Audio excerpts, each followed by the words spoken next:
I swear, I didn't even want the elf. It was my wife's idea. "Everyone's doing it," she said, holding the little box like it was some kind of holiday miracle. We'd stopped at this tiny seasonal pop-up shop off a highway outside a town I won't name because, well, you'll understand later. The place smelled like cinnamon-scented cleaning spray and desperation. The elf inside the box looked normal enough. Plastic grin, stiff felt body, those weird wide cartoon eyes. But the moment I picked him up, I felt this hum, like static under my skin. I told myself it was just nerves or bad fluorescent lighting. That first night, we set him on the top shelf in the living room, the way everyone online does. My wife snapped a picture for her festive traditions post, and we went about our evening. Hot cocoa, old Christmas reruns, lights blinking softly in the window. But right before bed, I noticed something. A smell. Not bad exactly, just out of place, like old paper mixed with pine sap. It was subtle enough that I almost ignored it. Almost. Around 2 a.m., I woke up to this faint tapping sound, like someone drumming their fingers on hollow wood. I lay there for a minute, staring at the ceiling, trying not to imagine tiny plastic hands crawling along the walls. When it stopped, I told myself it was the heater kicking in, rolled over, and forced myself to a sleep. In the morning, my wife was the first to scream. Not a terrified scream, a startled one, the kind you let out when a bug surprises you. I rushed to the living room, and there he was, the elf, sitting on the kitchen counter like he'd been supervising breakfast prep. I asked her if she'd moved him. She asked me the same. Neither of us had. We checked the footage on our cheap indoor camera. The timeline was smooth. From midnight to dawn, the elf didn't move an inch, not so much as a twitch. But the weirdest part? At 5:03 a.m., the camera shut off. Not a glitch, fully powered down. It didn't come back on until we unplugged it and replugged it that afternoon. My wife laughed it off, blamed the wiring. But I couldn't shake the feeling that the house itself was holding its breath. And that smell, the papery, piney scent, was stronger, almost sweet now, almost warm. We put him back on the shelf before bed. We tried to be normal about it. But that night, I slept with the bedroom door locked. And I swear, just as I drifted off, I heard that tapping again. Closer this time. Almost curious. I didn't open my eyes. Not yet. The second morning should have felt normal. You know, coffee brewing, my wife humming something off-key, the house slowly waking up. But instead, the first thing I saw was the elf sitting on our dining table, like he was waiting for us to join him for breakfast. He wasn't there last night. I know he wasn't. We double-checked after brushing our teeth. He was on the top shelf, leaning against that snowflake candle holder my wife refuses to throw away. But now he sat upright, hands folded neatly, head tilted a little too far to the left, like he'd heard something interesting and wanted to listen better. My wife tried laughing it off again, but it came out thin, nervous. That's when I noticed the paper. Just a tiny square ripped from something, maybe a notebook. It was wedged under his plastic hand. 4 words written in uneven crayon strokes. I see you. I felt my stomach drop. It wasn't the message itself. Kids write creepy stuff all the time. It was the handwriting. No kid we knew wrote like that.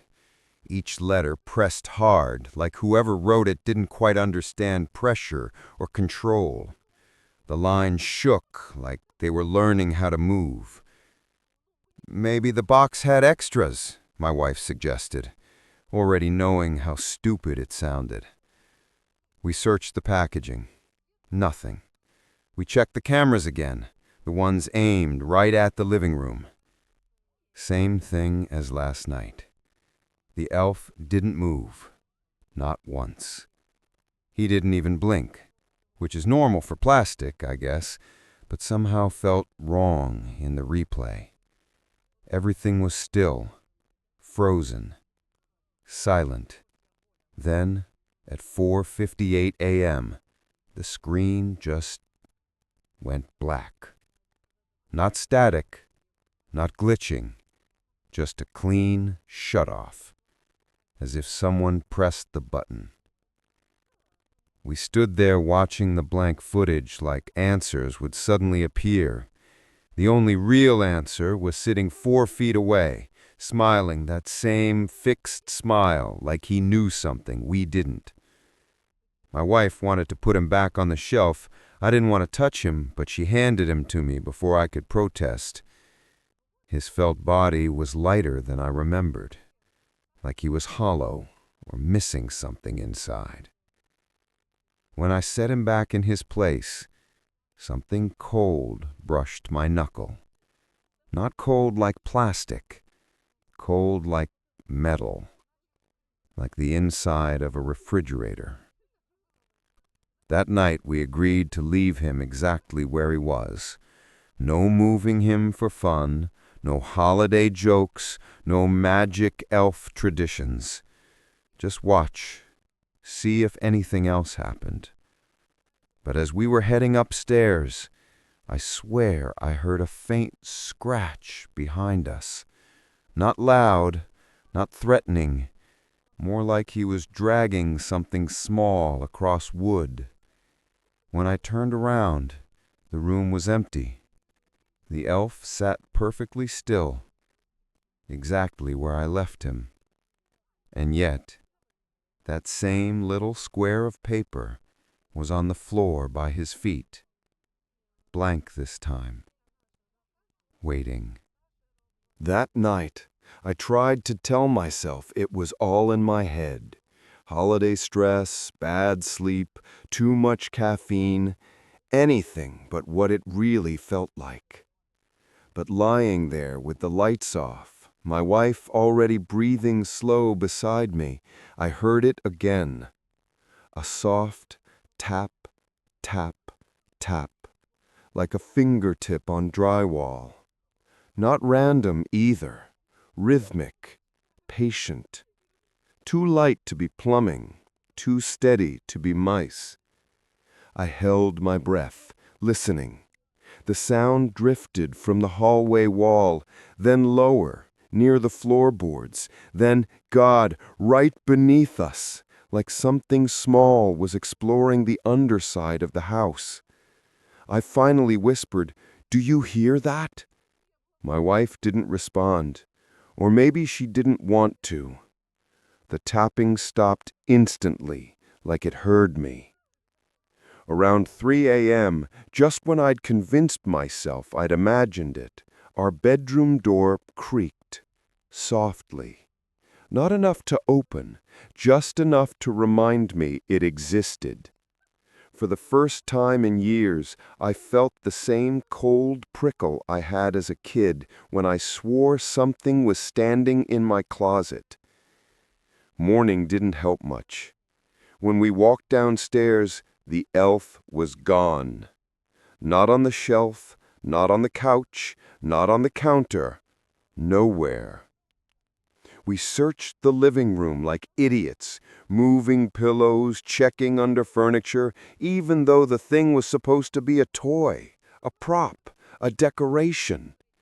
My wife tried laughing again, but it broke halfway out of her throat. I found him in the pantry, sitting between a bag of flour and a jar of peanut butter, staring straight at the door like he'd been waiting for someone to find him. There were little white streaks of flour on his felt legs. But that wasn't the worst of it. On the floor beneath him were faint lines. 3 dragged streaks leading from the pantry door inward, like someone with tiny feet had walked in, dragging something behind them. My wife swore it must have been a spill. I didn't argue, because the alternative sat there grinning, with his head tilted again, that same unnatural angle, as if he'd heard a joke only he understood. We set him on the kitchen island, right in the center, where we could see him from almost every angle. But that night, the tapping returned. Closer, sharper. This time from inside the wall, right behind our bed. I didn't sleep. I barely blinked, and every time I thought it stopped, it started again. A steady little reminder that we weren't alone in the house. The worst part? In the silence between tops, I swear I heard something else. A tiny, breathy sound, like giggling. By the next day, I was done pretending this was some holiday quirk. I went out and bought 3 new indoor cameras, decent ones too, not the cheap plug-ins we'd been using. If something was moving around our house at night, I wanted proof. I wanted answers. Or maybe I just wanted to feel like I wasn't losing my mind. We set 1 camera facing the kitchen, another aimed straight at the living room shelf, and the last one pointing down the hallway toward the bedrooms. All 3 had night vision, motion alerts, the works. My wife tried to make it feel like a fun little experiment, but her hands shook when she plugged in the last cord. That evening, we placed the elf back on the living room shelf, right there, dead center. Nothing to lean on, nothing to hide behind. "Let's just see what happens," I said. I didn't realize I was holding my breath until the words left my mouth. Around 2:40 a.m., I woke to a faint buzz from my phone, the motion alert. Heart pounding, I grabbed it fast enough to make the charger yank sideways.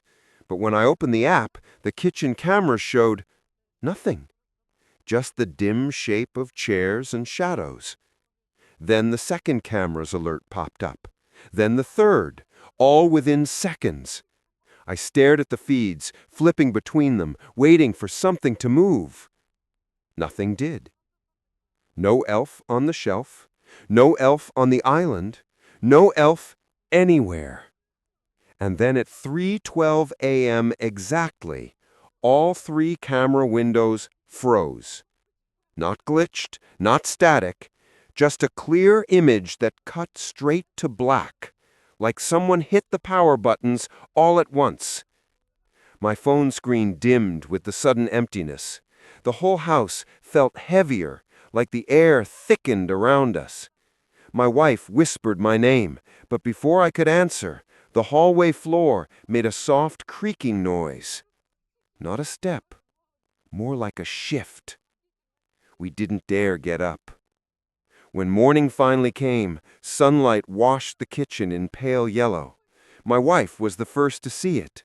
She stopped in the doorway so suddenly I bumped into her back. The elf was sitting on the counter, facing one of the cameras. Legs dangling over the edge, head tilted, plastic grin wide and cheerful. And he wasn't just sitting, he was angled perfectly toward the lens, like he'd been posing for a portrait. His hand rested on the camera's base, as if he'd touched it, as if he'd turned it off. I checked all 3 cameras. They were unplugged. Not knocked loose, not fallen out, pulled out cleanly, each cord lying neatly on the floor like someone had placed them there with care. My wife asked if maybe the outlets malfunctioned, but her voice was thin, brittle. I didn't answer her. because next to the elf, leaning against the camera, was another scrap of paper. This one said, "Don't watch." I didn't want to touch the elf again. After the camera stunt, even being in the same room as him made my skin crawl. But my wife couldn't stand looking at him on the counter, so I grabbed a dish towel like he was something toxic and moved him back to the living room shelf. I swear, his plastic body felt warmer this time. Not hot, just warmed by something other than the room. We tried to go about the day like normal, but every time I passed the shelf I felt those painted eyes trail after me. Like he wasn't looking at me, he was watching for a reaction, waiting. By late afternoon, the house smelled like that strange paper and pine scent again, stronger than ever. It clung to our clothes, settled in the corners, drifted down the hallway. My wife scrubbed the counters like she was trying to erase it. I didn't have the heart to tell her the smell wasn't coming from the kitchen. The next morning, the elf had moved again. This time he was on top of the fridge, sitting right beside a sticky note that definitely hadn't been there before. The message was written with a thicker, darker line, like whoever wrote it was pressing harder, getting better at holding the crayon. "Don't lock the door." I felt a chill go straight through my ribs. My wife tried to laugh, but the sound broke. I never said we were locking anything," she whispered. But we had locked something, the bedroom door. Last night. Just once. Just to feel safe. Apparently, he knew. We tore the house apart after that, checked windows, doors, closets, even the attic hatch. Nothing was open, nothing broken. But when we returned to the living room, another note lay on the coffee table, as if it had been waiting. The handwriting was smoother this time, more controlled. "I like your room." My wife backed up until she hit the wall. "I can't do this," she whispered. "This isn't funny anymore." I picked up the note with shaking hands. The paper felt damp, like it had been held too long in small, warm fingers. My stomach twisted so hard I thought I'd be sick. We decided to get rid of him. Finally. For good. My wife stuffed the elf into a trash bag and threw it into the outside bin like she was tossing out something rotten. We watched the lid slam shut. We watched her twist the lock. For the first time in days, the house felt lighter. But that night, around 1:30 a.m., I heard a soft thump outside, like the bin lid had opened. I told myself it was wind, or maybe a raccoon, something normal, until I heard the back door faucet turn on for a second, just 1 second, like someone small was washing their hands. In the morning, the elf was sitting on the kitchen table. No bag, no dirt, no damage. Just a new note under his hand. "She can't hear me, but you do." And for the first time, I believed him. By the time the sun went down that evening, I felt like the house itself was shrinking around us. Every corner seemed too dark, every hallway too quiet. My wife kept jumping at the smallest sounds, the fridge humming, the heater clicking on, even our own footsteps. I hated seeing her like that, hated feeling useless. So I told her I had a plan. Not a great one, not even a smart one, but something. We had a small steel safe in the garage. One of those heavy, old-fashioned ones I bought years ago to store documents I never actually put inside. Combination lock, thick door, no electronic parts. I figured if anything on Earth could contain a plastic toy, it was that. When I went outside to grab the safe, the air hit me like stepping into a freezer. Our backyard always got chilly at night, but this was different. The kind of cold that sinks through your clothes, your skin, all the way down to bone. For a moment I thought I saw a shape near the fence, small, crouched, but when I blinked, it was gone. I brought the safe inside, set it on the dining table, and opened the door with a loud metallic creak. My wife didn't speak, and I didn't either. We both just stared at the elf on the table. He was sitting with his legs crossed, head tilted, smile perfectly painted. But there was something wrong with him now, something subtle but alive. His eyes looked brighter, shinier, like the glossy coat had been reapplied, and his head, I swear it was at a different angle than before, as if he'd been turning it over time, degree by degree. My wife whispered, "Don't touch him with your hands." I grabbed him with the dish towel again. He felt heavier and warmer. Not warm like a toy left in the sun, warm like a small animal that had been curled up in its own heat. I shoved him inside the safe and slammed the door. The metal clanged loud enough for both of us to jump. I spun the dial. Once, twice, again.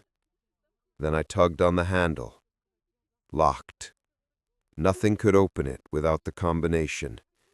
Finally, we both exhaled.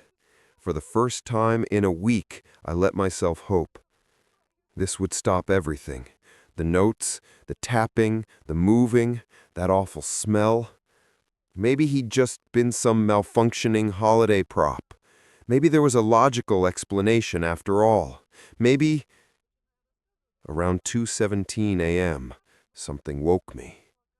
Not a sound at first, just a feeling, like my brain was telling me to be awake, to be alert. Then I heard it. A slow, metallic scraping coming from downstairs. Not loud, just steady. A soft shh, shh, shh, like fingernails dragging across steel. The safe. I shook my wife's shoulder. "Do you hear that?" She blinked awake and instantly froze. We sat in the dark, listening, counting each scrape. 5, 8, 10. Then, silence. We didn't go downstairs. Neither of us moved until morning light spilled through the curtains. When we finally mustered enough courage, we crept down the stairs, holding our breath. The safe sat exactly where we left it, closed, untouched, dial still on the numbers I'd set. My hands trembled as I spun the combination. The door opened. Slowly. Hollow air rushed out. The safe was empty. Completely, perfectly empty. No cracks, no holes, no explanation. Just a faint, lingering smell of pine, and a single scrap of paper sitting inside, placed neatly in the center. The writing was rougher this time, but clearer. "Thank you for the room." I dropped the paper like it burned me, because on the back of it, written in softer, smaller letters, was one more line. "After the safe incident, something in the house changed. The air felt heavier, like the whole place was holding its breath, waiting for us to notice something we weren't supposed to see yet. Even the lights seemed dimmer, like the bulbs were tired or scared. My wife refused to stay home alone, so we spent most of the day out. Grocery store, hardware store, anywhere with people and fluorescent lighting that made everything feel normal. But the second we stepped back into the house that evening, the smell hit us. Not pine anymore. Not paper. Something sour-sweet, like wet wood or old leaves left too long in the sun. The kind of smell that clings to your throat.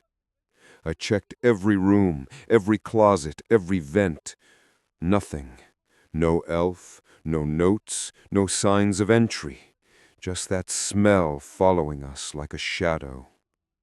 We slept with the bedroom light on, or tried to. Around 3:30 a.m., a soft thud jolted me awake. Not loud, not violent, just deliberate, like something small dropping onto carpeted stairs. I didn't move at first. My eyes stayed fixed on the crack under the door. There was no movement, but I could feel it, that prickling awareness that something was out there. Then came another thud, closer, like a small body hopping down one step at a time. My wife whispered, "Don't open the door." I wasn't planning to. The steps continued, slow and almost playful. Thump, thump, thump. They stopped right outside our bedroom. I held my breath so hard my ribs hurt. Silence. Then a shadow. A tiny one. Too small to be a person, too human-shaped to be anything else. It stopped just where the hall light met the crack under our door, a small upside-down silhouette of what could only be a head and shoulders. Frozen. Watching. My wife squeezed my hand until it went numb. I didn't dare blink. The shadow didn't move, didn't twitch, didn't shift, just stood there like it was deciding whether to knock. And then, from somewhere farther down the hall, something brushed against the wall, a faint dragging sound, like fabric sliding across drywall. The shadow flickered, not from movement, but like something passed between it and the light source. When it vanished, I felt a wave of cold wash over me. We waited. Minutes. Maybe an hour. I couldn't tell anymore. Eventually, exhaustion dragged us under, even though every instinct screamed not to sleep. At sunrise, we finally opened the door. Nothing in the hallway. Nothing on the stairs. Nothing anywhere. At least, nothing at first. But on the bottom step, half hidden in the carpet fibers, was a dusting of white powder. I crouched closer. It wasn't flour this time. The grains were finer, shimmering faintly in the morning sun. Wood dust. Fresh. Like something had been scraping itself along the banister during the night. My wife covered her mouth. She already knew what I was thinking, because she'd seen it too. The faint grooves etched into the wood. Grooves shaped like tiny fingers, trailing all the way up the stairs, right to our door. I don't remember the last time the house felt like a home. Every room felt off now, like the air had been rearranged while we slept.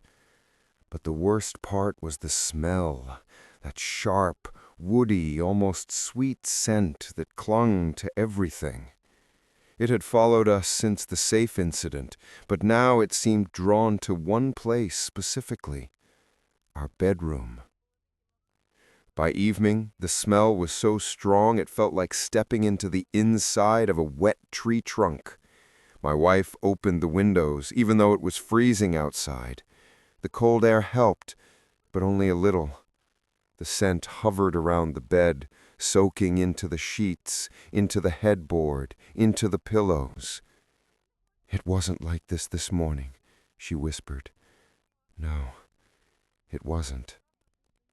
She stripped the bedding, threw everything into the wash. I checked every inch of the room, under the bed, behind the dresser, inside the closet, even inside the air vent. All clean, all normal. Except it wasn't normal. Nothing had been normal for days. We tried to act like we weren't afraid. We watched a movie, kept the lights on, avoided the bedroom until we couldn't stay awake any longer. When we finally went upstairs, the smell hit us again, even stronger, thick, damp, like it had been waiting with the door closed. My wife paused at the threshold.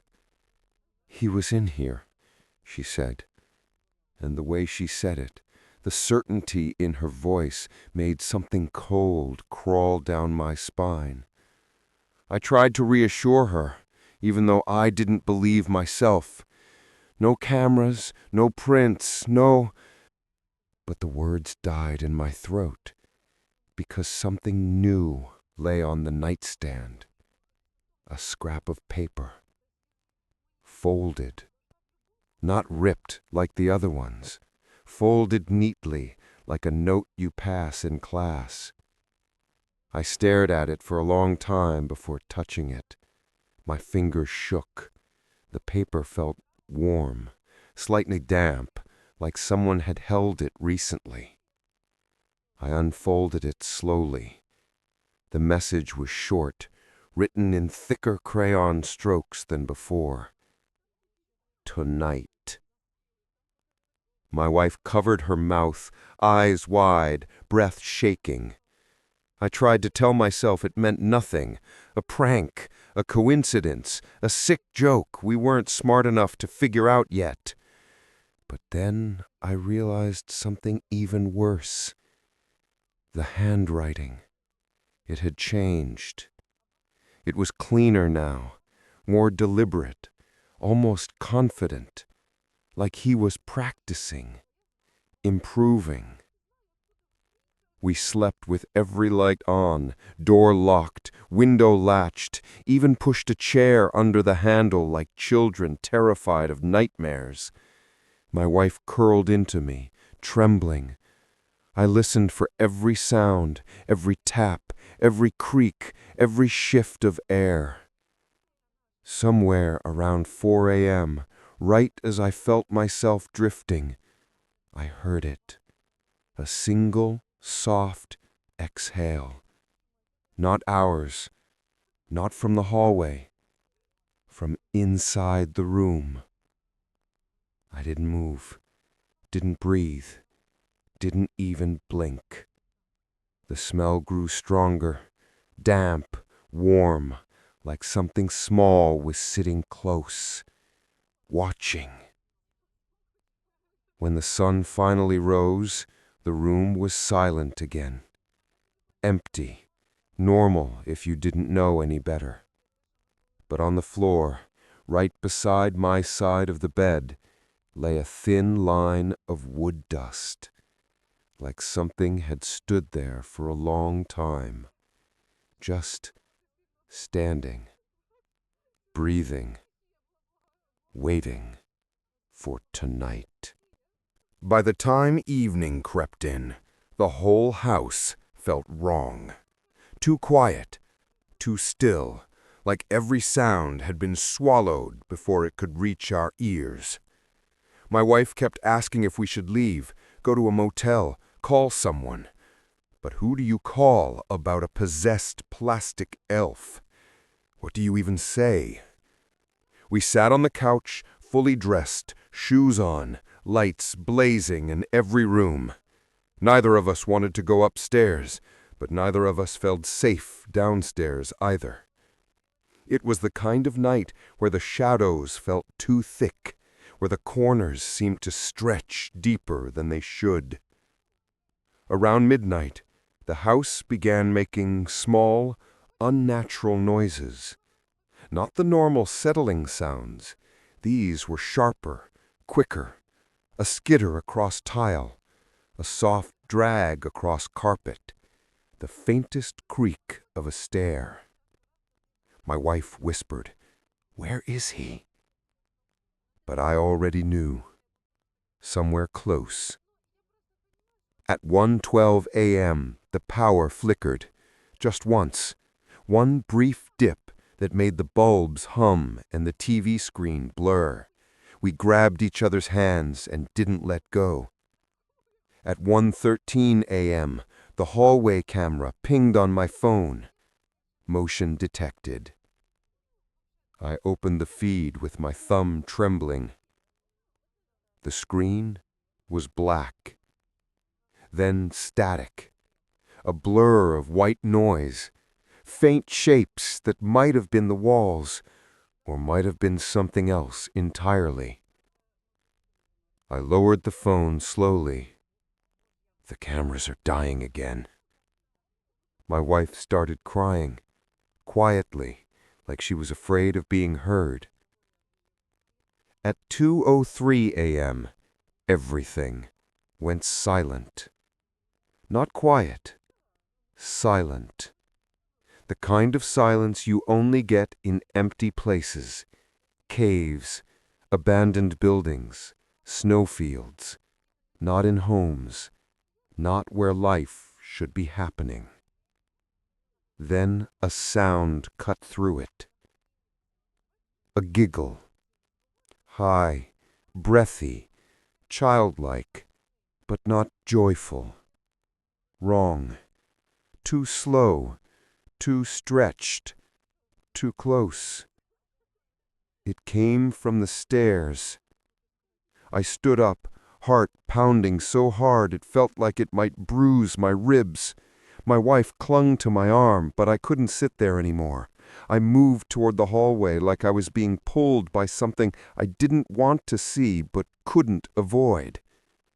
Halfway there, the giggle came again, softer now, like it knew I was listening. The lights above the stairs flickered, and then I saw it.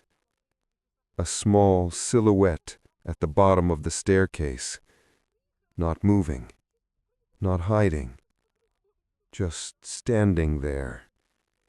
Its outline too sharp to be a toy, too still to be human. Head tilted, that awful angle. Hands at its sides. Tiny legs spaced just a little too far apart, like it hadn't figured out how people stand yet. My breath hitched. My wife whispered, "Don't move, don't." But the figure twitched. Once. A tiny jerk of the head. Then the living room camera pinged my phone. Another motion alert. I glanced down, reflex, stupid reflex, and the screen showed a single frame before blacking out. Something small climbing onto our couch. The phone slipped from my hand. My wife screamed my name. The lights went out, all of them, every bulb, every lamp, a darkness so total it felt like falling into cold water. And in that darkness, just inches from us, came a soft, excited whisper. "Found you." When the lights snapped back on, it was so sudden it felt like the room punched me in the eyes. My wife grabbed my arm hard enough to bruise, and for a moment I couldn't tell if we were still alive, still standing, or if that darkness had swallowed us whole. The couch was empty. The stairs were empty. The hallway was empty. No elf, no shadow, nothing. But the smell, that thick, woody, sour-sweet smell filled the room like fog. My wife whispered, "We need to leave, now." And I agreed, for the first time, fully, without excuses. But something made me turn, some awful instinct, like someone breathing behind my ear. The bedroom door upstairs was open. We hadn't left it open. We hadn't even gone upstairs. I didn't want to look. I wanted to walk out the front door, drive until the tank ran dry, and never think about this place again. But my feet moved anyway, slow and heavy, like wading through mud. My wife begged me not to go up there. I wish I'd listened. Each stair creaked under my weight, and halfway up, that smell grew so strong it made my eyes water. The air felt humid, like something had been sitting there in the dark for hours, breathing deeply. When I reached the top, I saw it. Our bedroom light glowed softly through the cracked door. Inside, the covers were pulled back. The pillows were dented, like someone small had been lying there, waiting. I pushed the door open with one finger, and there he was, sitting on my nightstand, legs dangling, head tilted just a little too far, eyes shining like polished glass. The elf, perfect, clean, as if nothing had happened, as if he hadn't been in the stairs or in the walls or in the safe or in the dark. He sat with a new scrap of paper under one stiff little hand. I didn't want to read it, but I did.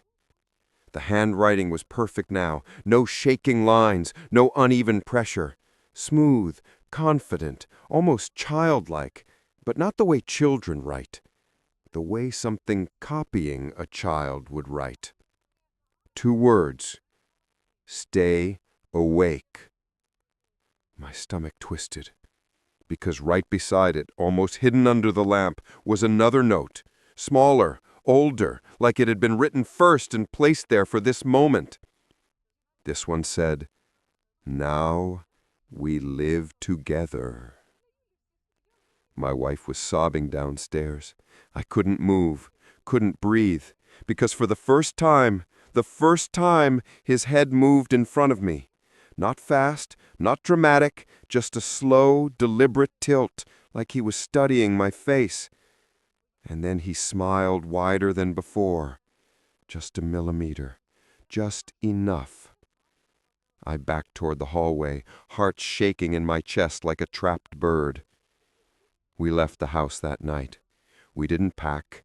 We didn't turn off the lights. We didn't come back. But sometimes, in cheap motel rooms, in borrowed guest bedrooms, in the faintest moments before sleep, I still smell that damp wood scent. Sometimes I dream of tiny footsteps on carpet. Sometimes I wake up to a faint tapping on the wall behind my headboard. And last night, when I opened my suitcase, a single scrap of paper lay on top of my clothes, written in that same perfect hand, "I found you again."